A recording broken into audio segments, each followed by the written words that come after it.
64. 2022-2023 ilikusanya bilioni 157.4. 2023-2024 iliweza kukusanya shilingi bilioni 183.13. Na mwaka huu wa fedha ambao tunaendelea mpaka sasa tumeshakusanya jumla ya shilingi bilioni 141.78. Mafanikio mengine ni katika kuhakikisha kuwa wananchi wananufaika na rasilimali madini. Tume imeendelea kusimamia uwasilishaji wa mipango ya ushirikishwaji wa Tanzania katika sekta ya madini kutoka kwa wamiliki na waombaji wa leseni za madini, wasambaza bidhaa na watoa huduma kama takwa mojawapo la sheria ya madini sura 123.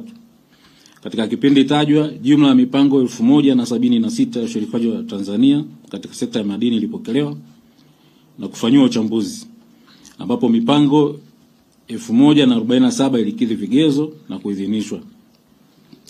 Aidha, Tume ya Madini imeendelea kusimamia kikamilifu upatikanaji wa ajira kwa Watanzania kutoka kwenye kampuni mbalimbali za uchimbaji, ambapo katika kipindi rejewa kampuni ziliweza kuzalisha ajira 19874, ambapo kati ya hizo ajira 19371 ni kwa Watanzania ambao ni sawa na 97.5, na ajira 503 ni ya wageni ambao ni sawa na 2.5.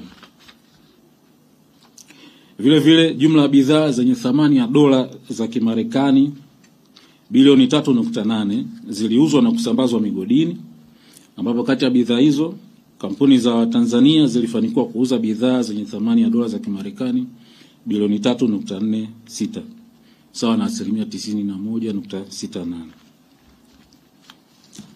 Katika kuendelea kuimarisha shughuli za uzalishaji na biashara ya madini, Tume ya Madini imeendelea kutenga maeneo mahususi kwa ajili ya wachimbaji wadogo, ambapo katika kipindi rejewa tume imefanikiwa kutenga maeneo 58 kwa ajili ya wachimbaji wadogo katika mikoa mbalimbali nchini. Tume imeendelea kuwatengenezea mazingira rafiki kwa ajili ya kupata leseni za uchimbaji pamoja na kuunganisha na taasisi za kifedha wachimbaji wadogo ili waweze kupata mikopo kwa ajili ya uendelezaji wa shughuli za uchimbaji.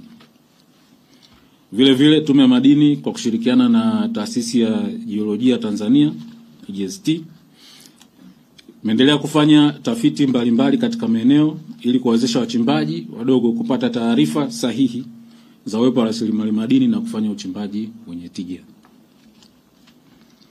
Mafanikio mengine ni katika utoaji wa leseni.